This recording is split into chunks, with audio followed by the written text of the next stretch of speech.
Bom dia, boa tarde e boa noite. Eu sou a Natália Almeida. E eu sou o Guilherme Franco. E esse é o Coisa Pública, o podcast do CLP que discute com profundidade os principais assuntos da política e da gestão pública. No quarto episódio da série dos 100 dias, nós vamos falar sobre o avanço da transformação digital na gestão pública e como o marco das startups acelera esse movimento. A proposta, aprovada em fevereiro no Senado Federal, abre novas possibilidades de relacionamento entre governos e empresas inovadoras, como as startups. A ideia é reverter o ambiente pouco receptivo e estimulante que ainda prospera no Brasil, e estimular as chamadas GovTechs, startups que desenvolvem suas soluções tecnológicas para apoiar o setor público a enfrentar seus desafios. Em um cenário onde a pandemia aumentou a relevância da transformação digital, os municípios ainda enfrentam muitos desafios a serem superados para o aprimoramento da prestação de serviços públicos. E para falar sobre como as startups podem ser grandes aliadas na modernização de estratégias de governos, nós convidamos o Guilherme Domingues, diretor do Brasil Lab, hub de inovação GovTech que interliga startups com órgãos estatais.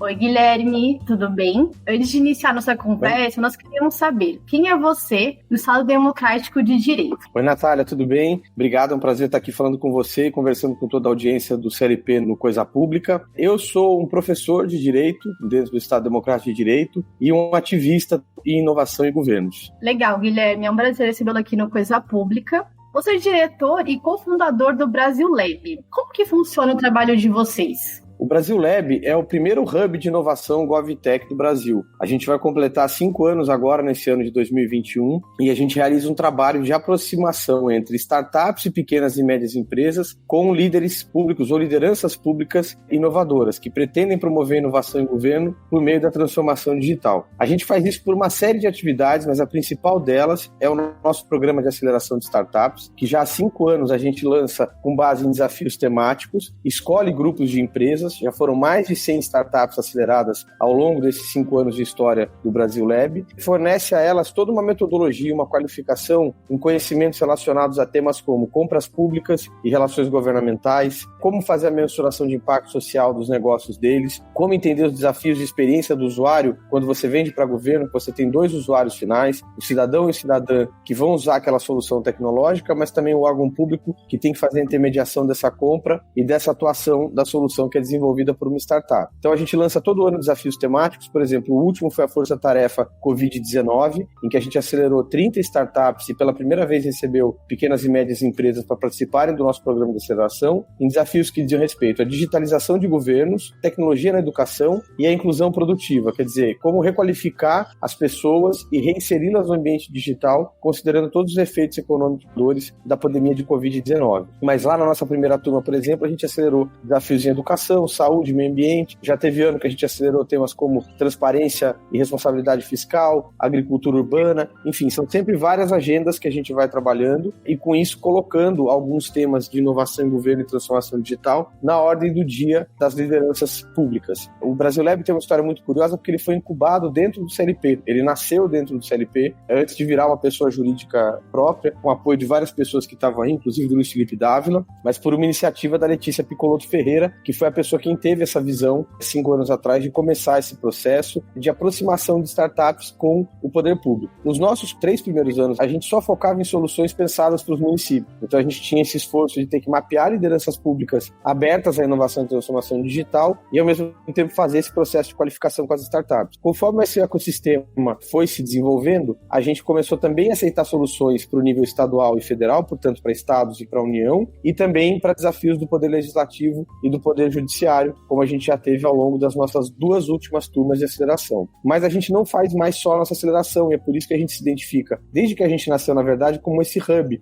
Hub é um conector, né? Conecta esses 2 lados, porque a gente entende que não adianta trabalhar só ao lado da oferta, portanto, qualificar essas startups, essas pequenas e médias empresas, mas era muito importante trabalhar também um lado da demanda. Então a gente começou toda uma área de conhecimento, uma frente de conhecimento, por meio da realização de uma série de eventos, de webinars. O maior desses eventos foi a Conferência GovTech Brasil em 2018, que a gente organizou junto com o ITS, o Instituto de Tecnologia e Sociedade do Rio de Janeiro, com a curadoria da Letícia, do Ronaldo Lemos e do Luciano Huck. A gente tem hoje um canal de YouTube muito ativo para quem quiser conhecer mais sobre esses temas, que a gente realiza eventos como o Brasil Lab Talks, e também começamos a desenvolver outras iniciativas. Algumas parcerias internacionais, com a BEI Brasil, que é uma organização que conecta startups do Vale do Silício com o ecossistema brasileiro e vice-versa, com o Public Tech Lab de Madrid, com o governo português, com o Banco de Desenvolvimento da América Latina, o CAF. A gente está construindo de fato uma rede hoje, e também a Civitech Alliance, que é uma organização internacional que reúne ONGs, iniciativas de governos, todos voltados para esse tema das tecnologias cívicas ou tecnologias governamentais. Então, basicamente, essas são a forma que a gente vem trabalhando hoje, tanto do lado da oferta como do lado da demanda. E ainda nessa frente de conhecimento, é muito legal já destacar também os estudos que a gente tem feito sobre vários temas de transformação digital, como estimular compras públicas de inovação tecnológica no Brasil. A gente começou também a desenvolver uma agenda de advocacy, que eu acho que vai ser legal a gente falar daqui a pouquinho também, inclusive nesse tema do marco legal de startups e empreendedorismo inovador. Pensando no modelo das startups, como que funciona esse modelo e por que elas podem ser interessantes para apoiar municípios, para apoiar governos ao se tornarem GovTechs? Muito legal a pergunta, Natália. Vale até explicar para quem está nos ouvindo, talvez que não tenha essa familiaridade com o tema. Quando a gente está falando em GovTechs, a gente está falando de duas coisas ao mesmo tempo. A gente está falando do gênero, vamos chamar assim, GovTech, que envolve, na verdade, um novo ecossistema de colaboração público-privada, principalmente conectando o poder público com as tecnologias desenvolvidas pelas startups, que são essas empresas nascentes de base tecnológica, que têm esses modelos de negócio altamente escaláveis e de crescimento exponencial, mas, ao mesmo tempo, também tem uma espécie que são as startups dedicadas a resolver problemas públicos por meio do uso intensivo de tecnologia. Então, o gênero é esse ecossistema, GovTech, e a espécie são as startups GovTech, vamos chamar assim, as empresas que têm essa nova abordagem com o uso de tecnologia para resolver problemas públicos. A vantagem que eu vejo das GovTechs, ou dessa aproximação do poder público com as startups, é exatamente pela agilidade que essas empresas têm em tentar novas abordagens para antigos problemas. Inovação não precisa ser sempre inovação disruptiva, né? Aquela que vai mudar tudo ou vai fazer uma coisa completamente diferente do que era feito. Tem muita inovação muito boa, que é a inovação que a gente chama de incremental. Você vai melhorar alguma etapa ou algum processo dentro de uma cadeia de serviço que o poder público realiza. A grande vantagem que eu vejo dessa aproximação é, de um lado, essa oxigenação que vem de fora para dentro, que é muito importante, porque a gente sabe que no serviço público as pessoas são contratadas por concurso. Às vezes elas já estão há muitos anos ocupando aquelas posições que elas têm e já não têm os incentivos corretos, os estímulos corretos para tentar promover a inovação, ou para se estimular a comprar agora uma dor de cabeça de promover algum tipo de transformação digital na organização que ela representa. E quando você consegue, na verdade, se apropriar de iniciativas que estão no mercado, que vêm de fora para dentro, isso com certeza traz um ganho muito grande para o poder público. Legal, Guilherme. Interessante demais esses pontos. Quero parabenizar pelo trabalho que o Brasil Lab está fazendo nesses 5 anos, 6 anos. Tive a oportunidade de participar desse evento que você falou em 2018. Em 2019 também participei de um evento em parceria com a Startse. Me marcou também muito o evento que vocês trouxeram o ministro de Portugal para falar sobre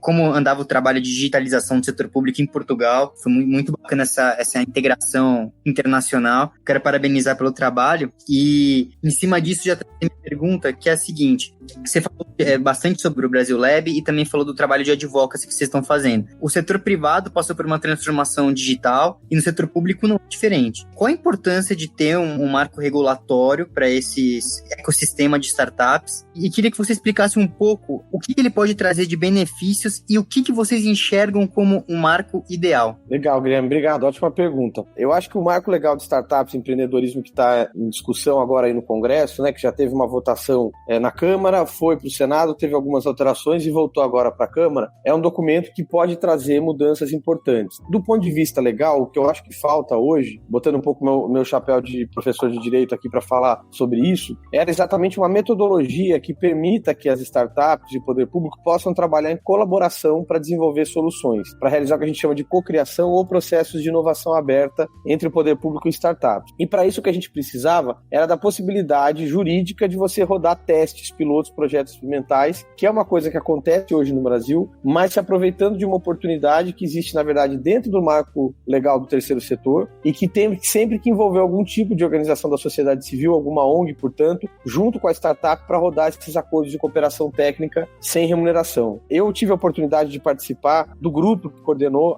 do Marco Legal, eu fui o coordenador desse grupo. A solução que a gente tinha desenhado se chamava Termo de Colaboração para Teste de Inovação, porque ela pretendia exatamente se aproveitar dessa metodologia que já está difundida hoje, com base no Marco Civil do Terceiro Setor. O projeto que acabou vindo do governo trouxe uma solução, na minha visão, um pouco mais complexa, mas talvez por um excesso de cautela, de querer, de fato, criar uma nova modalidade de licitação, que eles chamam de licitação em modalidade especial, para fazer uma primeira seleção dessas empresas, aí realizar um contrato que vai chamar a compra pública de solução inovadora, para daí você poder fazer esse período de teste, então, entre 1 e 2 anos, mas que já ficou com valores altos de investimentos, vão poder ter pagamentos de até 1,6 milhões por ano para as startups ou empresas que estejam desenvolvendo essa iniciativa. E aí sim, depois, se isso der certo, depois desses 2 anos, existe então um contrato definitivo que pode valer por até mais 4 anos. Eu estou um pouco preocupado, porque a gente tem que acompanhar como essa discussão vai ficar agora ainda na Câmara de maneira final, porque agora a gente vai ter uma nova lei de licitações, uma nova lei nacional de compras públicas, que tentou justamente unificar todas as modalidades de compra pública em uma lei só. E no fim, aprovando-se o marco do jeito que ele está, você vai acabar tendo uma nova lei com uma licitação em modalidade especial, inclusive sem nome próprio, para fazer esse tipo de aproximação. Eu acho que a solução ficou um pouco mais complexa do que o problema demandava. O que a gente precisava era só encontrar uma maneira de, principalmente, essencialmente, rodar os pilotos. Enfim, acredito que ainda que ela fique aprovada como está, ela com certeza vai trazer mais segurança jurídica para esses processos de inovação aberta. O que eu acho que o marco vai trazer de mais relevante vai ser a possibilidade da criação dos ambientes regulatórios experimentais, ou os chamados sandbox regulatórios, que estão lá no artigo 9º do projeto, que é a possibilidade que o poder público suspenda algumas regras, algumas normas, durante um determinado período de tempo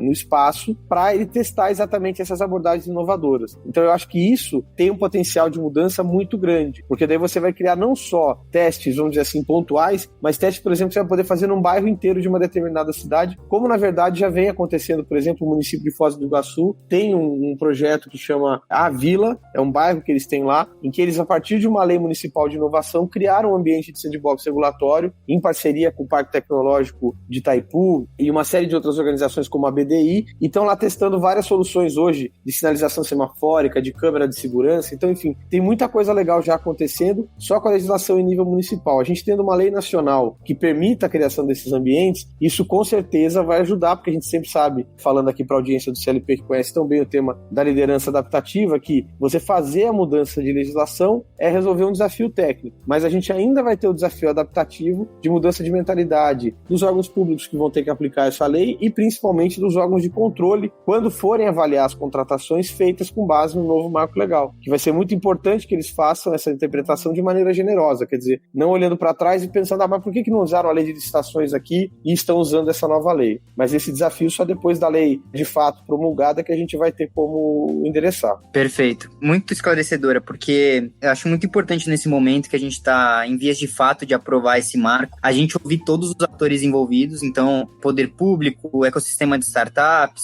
sociedade civil. Eu acho que o CLP tem um papel importante nesse sentido de conseguir ouvir todo mundo e contribuir no sentido de chegar numa proposta ideal. Eu queria, Guilherme, perguntar um pouquinho, saindo um pouco da questão do marco legal, vocês têm um trabalho já consolidado de aceleração de startups, e eu queria te ouvir um pouco o que vocês estão planejando aí, se tem algum novo programa chegando, uma nova leva de startups que vão ser aceleradas, que tipo de demanda você acha que vai vir mais nesse momento de crise sanitária e crise econômica, né? Eu vou dar um primeiro spoiler já, que a gente ainda não anunciou publicamente, né? Mas o nosso programa de aceleração desse ano, que vai ser a nossa 6ª turma de aceleração, vai acontecer no segundo semestre, o lançamento dele vai ser em agosto, e um dos temas que a gente vai olhar com muita atenção para esse desafio vai ser exatamente o tema das tecnologias para o poder legislativo, as chamadas Legistecs. A gente quer acelerar esse ano, porque a gente já começou a acelerar também Legaltecs, Lawtecs na nossa última turma de aceleração, na penúltima, né? Antes da Força Tarefa Covid, que são soluções pensadas para o Poder Judiciário, e a gente vai ter um olhar muito especial para soluções pensadas para o Poder Legislativo, quer dizer, como é que a gente melhora exatamente a tramitação de projetos de lei, entende o que acontece, o marco legal de startups mesmo, que inclusive eu sei que foi relatado pelo senador Carlos Portinho, que é da rede do CLP, mas no Senado o que acabou acontecendo foi que ele teve uma única audiência pública, foi rapidamente votado, teve algumas supressões e já voltou para a Câmara. E ficou aquela discussão, o que foi tirado, o que não foi suprimido, né? Que agora a gente ainda está nesse momento que as pessoas nem podem ir ao Congresso, e você imagina que o Congresso Nacional, todo projeto de lei ainda tem que ser apresentado em papel. Ele é iniciado em papel para depois virar PDF, então é um pouco pouco da repetição daquilo que a Letícia chama de burocracia, você vai transformando a lógica do papel para o ambiente digital. Então a gente vai olhar com muita atenção para isso e vai continuar 2 temas principais, que é o de digitalização em governos, esse esforço que, como eu digo, por conta da pandemia, como você falou, mais do que uma tendência, isso virou um imperativo, uma obrigação, quando você tem que diminuir a aglomeração, quando você tem que evitar contato pessoal, é evidente que migrar e ampliar os atendimentos de canal digital é um tema muito importante, e a gente vai olhar para Smart Cities também, mas com um enfoque muito especial para como conectar cidades inteligentes com temas de energia renovável e outras pautas que daí eu tenho que deixar para a gente detalhar depois. A gente também muito em breve vai anunciar o GovTech Cidades Digitais, a data que a gente vai fazer. Esse evento estava previsto para ser feito no ano passado, como a gente tinha feito em 2018, tentando impactar a agenda da eleição presidencial, a gente queria colocar esse tema da transformação digital na eleição municipal, mas em função da pandemia, da mudança da data da eleição, a gente entendeu que era melhor aguardar para fazer isso agora, pegar os prefeitos e prefeitas novas ou reeleitos nesse primeiro ano de mandato ainda e trazer para eles essa nova agenda. Além do selo GovTech, que é uma iniciativa que a gente já faz também de certificação de startups, que a gente está reformulando, atrair outras startups que não precisem ou não queiram passar pelo nosso programa de aceleração, porque já estão maduras, não se encaixam no desafio temático que a gente apresentou naquele ano. Guilherme, já adianto que eu adoro o tema de Smart Cities, então estou super a fim de fazer um podcast sobre isso também. Já vou deixar até no meu radar. Mas pensando que o marco é só o início, a gente tem muita coisa no Brasil para ainda ser feita sobre esse tema, quais desafios você acredita que ainda precisam ser superados para efetivar o potencial do país em aliar a oferta de GovTechs à demanda dos governos?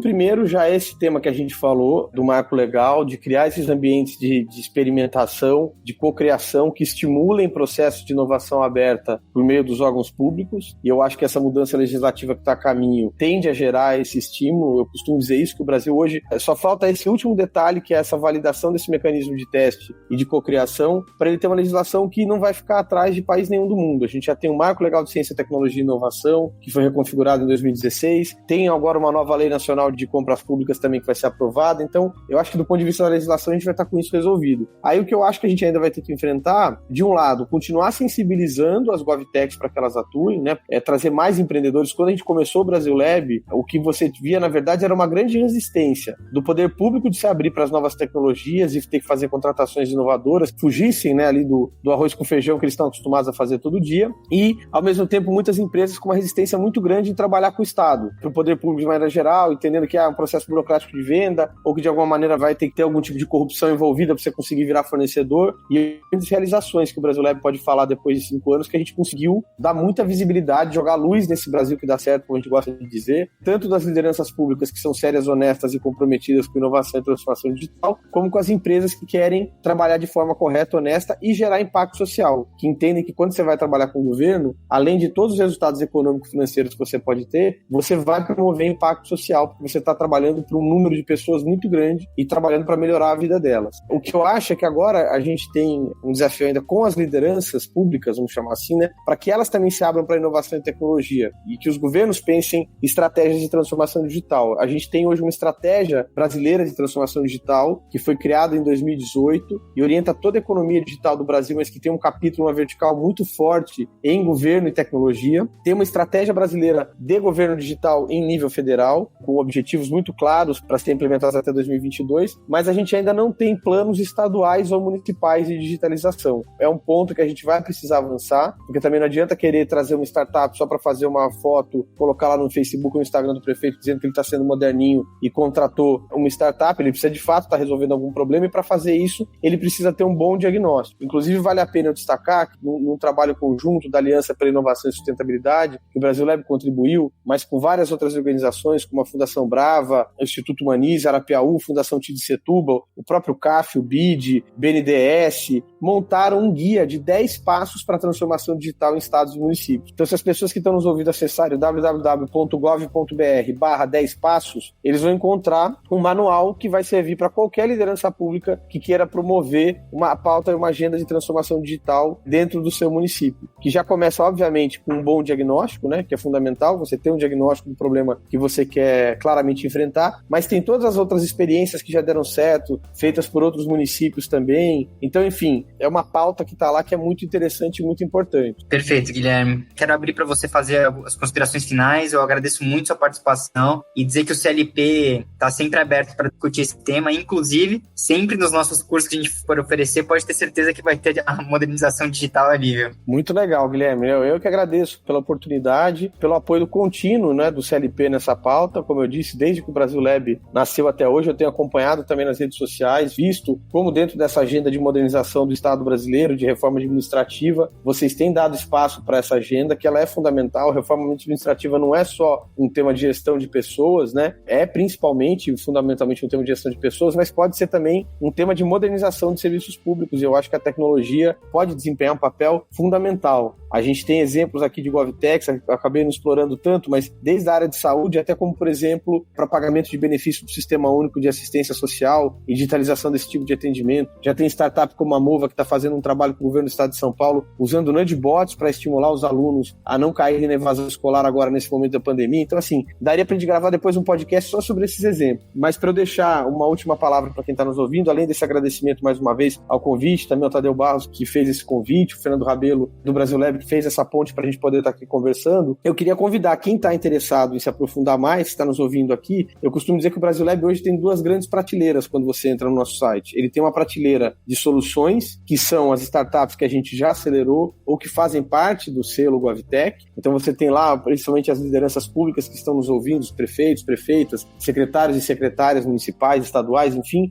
governadores, vão ter lá uma série de soluções para dores reais que eles enfrentam já na vida deles e muitas delas testadas, validadas, que já estão vendendo para o Brasil todo. E além disso, a gente tem uma outra grande prateleira, que é essa prateleira de conhecimento, que tem todos esses estudos de caso que eu já falei para vocês sobre compra pública de inovação, como a transformação digital poderia gerar impacto na Previdência Social. Então tem muito conhecimento ali. O relatório das startups GovTech, Futuro do Governo do Brasil, que eu tive a oportunidade de elaborar por um projeto do Banco de Desenvolvimento da América Latina, do CAF, e foi publicado pelo CAF e pelo Brasil Lab, já teve mais de 1.000 downloads. Todo um mapeamento desse ecossistema, da legislação, tem um monte de exemplo interessante, iniciativas de órgãos públicos com relação a isso, como a gente vê o crescente movimento de laboratórios de inovação em todo o Brasil, e aí programas como o PIT Gov Espírito Santo, o CID do Governo do Estado de Minas Gerais, agora com o Vertical GovTech, a Prefeitura de Mogi das Cruzes, que está com o Polo Digital, fazendo uma vertical só de GovTech. A gente fica muito feliz que 5 anos atrás, quando o Brasil Lab começou, era só o Brasil Lab, basicamente, que fazia essa pauta, e o ITS. E hoje a gente tem já vários órgãos públicos que também abraçaram essa agenda aqui no Brasil. Então eu acho isso muito gratificante e quero convidar o pessoal a nos seguir nas redes sociais. É só procurar pelo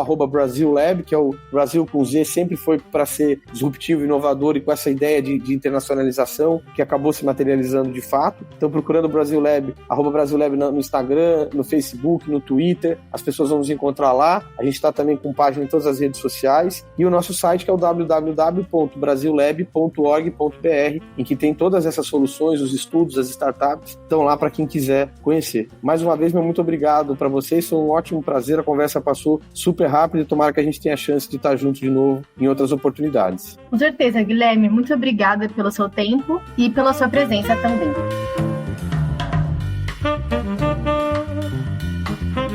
Agora, nós vamos receber o Tadeu Barros, nosso diretor de operações aqui no CLP, e o senador Carlos Portinho, relator do Marco das Startups. Ele teve um papel fundamental na incorporação de sugestões de formuladores de políticas públicas e do ecossistema das startups.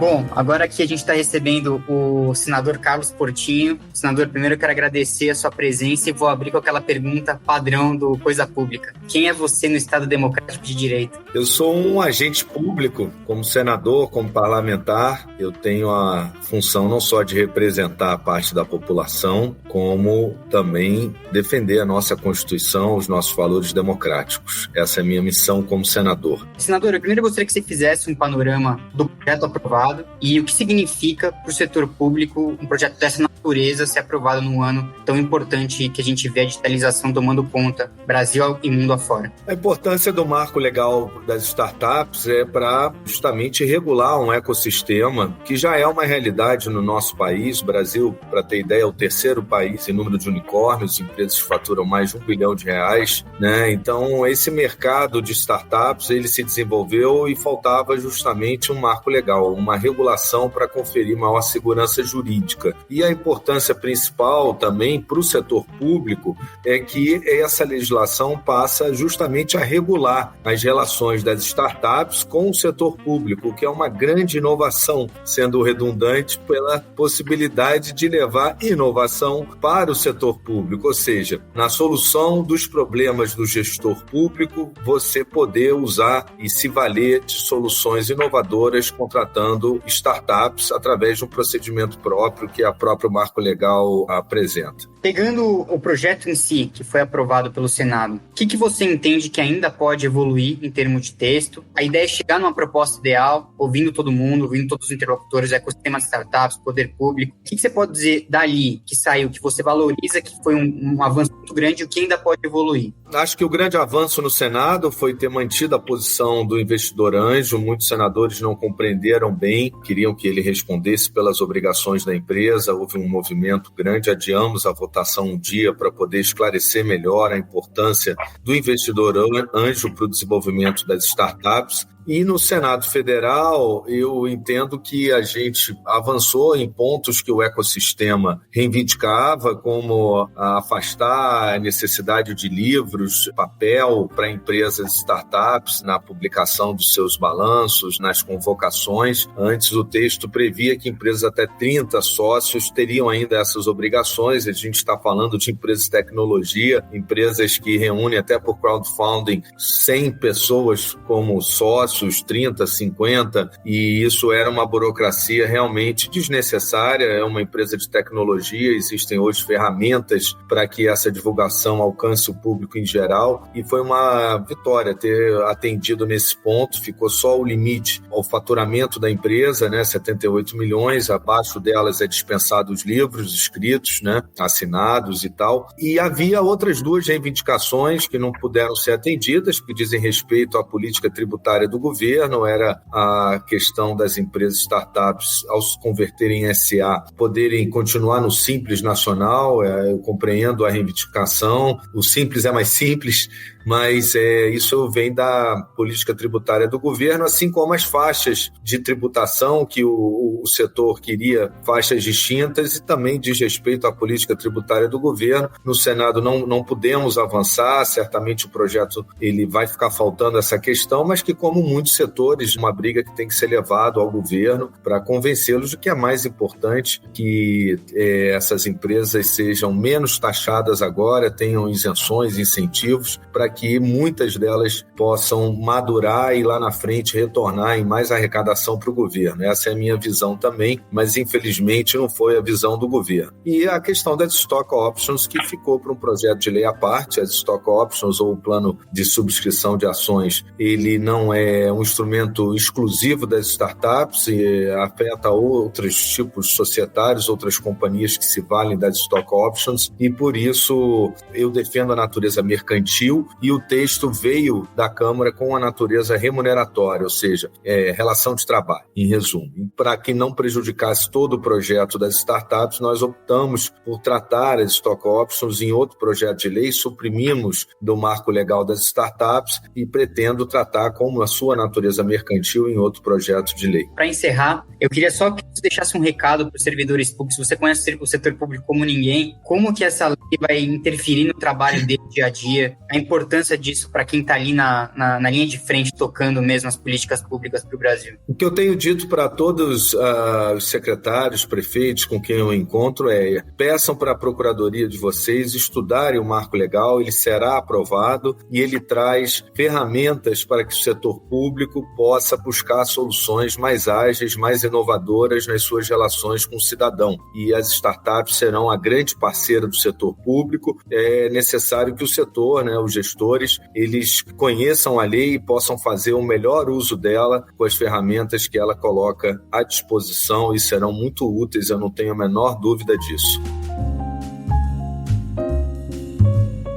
Bom, Tadeu, agora minha perguntinha vai para você. E eu quero que você nos explique por que essa agenda de inovação ela é tão essencial para o fortalecimento da competitividade, assim como para a retomada econômica do país. Primeiro, eu acho que para a gente entender e responder esse questionamento, definir o que é inovação. Eu falo que é uma palavra tão sexy atualmente, né? Falar em inovação, todo gestor fala, eu preciso trazer inovação, eu preciso mudar o mindset do time. Então, o que é inovação? Inovação nada mais é do que resolver problemas buscando reduzir custos, aumentar a produtividade e melhorar a jornada do cidadão. É para isso que a gente inova. Então, é buscar esses 3 pontos. Então, quando você me pergunta por que ela é essencial para a competitividade, poxa, eu estou olhando para a redução de custos. No momento em que eu tenho uma insolvência fiscal, principalmente de estados, municípios e também da União, no momento que a pandemia escancara ainda mais, que a gente volta a números de PIB da década anterior, a gente precisa ser mais eficiente sob o ponto de vista de gasto público. A gente precisa ter uma qualidade do gasto. E aí a inovação, ela entra como uma filosofia, eu brinco que é uma filosofia de vida para reduzir os custos e amenizar toda essa situação fiscal que ocorre. Mas não é só reduzir custos por reduzir. E aí a gente entra nos 2 outros pontos. É reduzir, mas melhorando a produtividade. E aí eu acho que uma palavra essencial é simplificação. E no fim do dia, a jornada do cidadão. Então, assim, a gente inova e dentro desse contexto é buscando esses 3 pilares. Perfeita a sua resposta. Ela vai muito na linha do que eu vou te perguntar agora, que é justamente os ganhos econômicos que os municípios podem arrecadar, podem ter ao investir em serviços digitais, no caso, com a ajuda de startups, ajuda de GovTechs, e pensando justamente no que você falou, sobre essa eficiência na máquina pública, a transparência e na gestão de pessoas. Então, o que eles podem ganhar ao levar isso adiante? Eu posso falar com maior tranquilidade, que aí eu me coloco do outro lado do balcão que eu estive enquanto secretário em Alagoas e vendo de algumas dores e dificuldades do setor público. Essa agenda aprovada no Senado e liderada pelo senador Carlos Portinho, ela é essencial porque acho que a primeira coisa, o Estado ele tem que reconhecer que ele é incompetente para vários assuntos e tá tudo bem. Eu acho que tem que reconhecer que eu preciso fazer alianças, eu preciso fazer parcerias e tenho que buscar naquelas organizações que têm muitas vezes leveza e profundidade para resolver determinado problema. E é aí que surgem as startups. E é aí que dentro das startups a gente tem as GovTech que olham para problemas públicos e conseguem com agilidade ir de encontro aqueles 3 pontos que eu falei, trazer a solução do problema,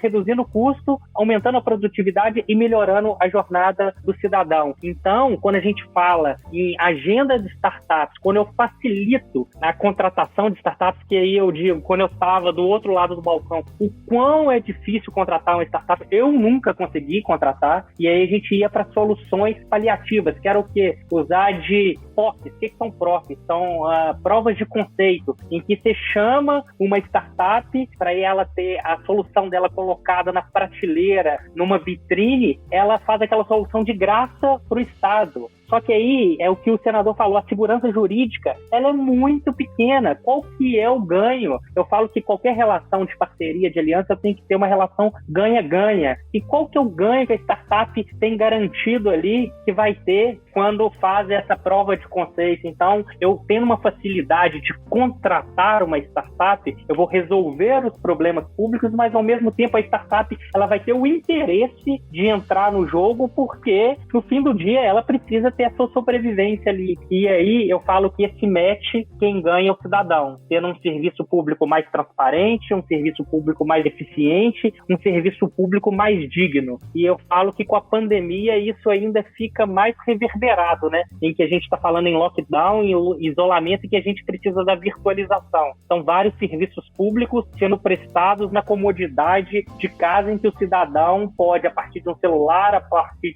de um computador, acessar e ter ali o retorno e a resposta em cima de vários serviços públicos. E, Tadeu, você pode citar alguns exemplos de como os municípios, como os estados estão lidando com isso?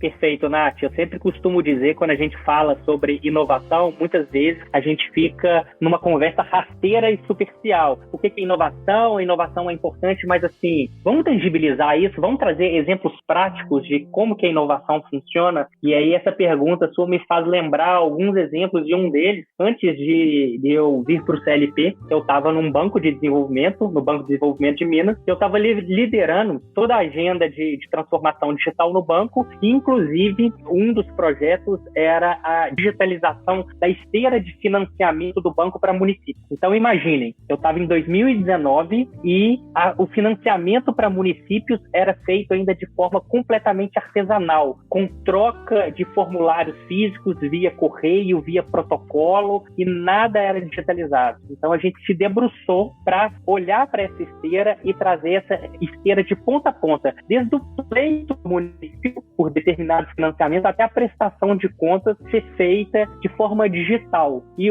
como que é legal, a gente encerrou, eu saí do Banco de Desenvolvimento em março de 2020, em abril de 20 foi lançado essa esteira digital, e foi lançado 20 dias depois que estourou a pandemia no país. Então, todas as dificuldades que os municípios teriam para buscar financiamento no momento extremamente importante de pandemia, eles conseguem fazer de forma tranquila para uma plataforma digital. Então, é mostrar o quanto que a gente traz facilidade, o quanto que a gente reduziu custos também de transporte, de correio, de pessoas perdendo tempo de sair. A gente está falando Minas Gerais, 853 municípios. O cara sai lá do norte de Minas, é um país, tamanho da Austrália. Então, como que uma solução inovadora, ela traz resultados que são extremamente eficientes e que são evidenciados ainda mais no momento de pandemia e de necessidade da gente ter processos virtualizados.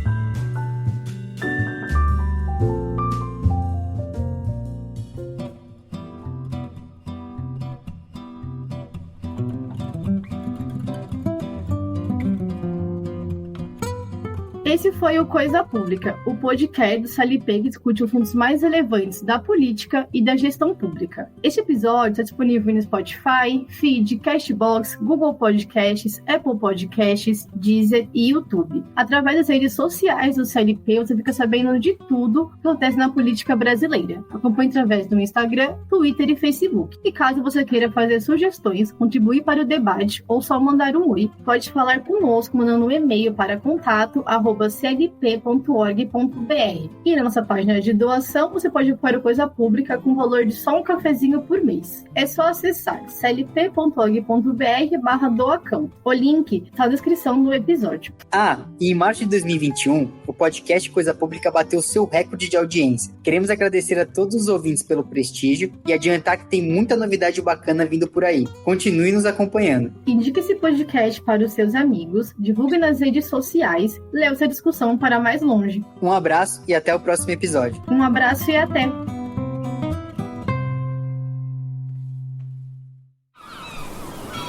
Este podcast foi editado pela Maremoto.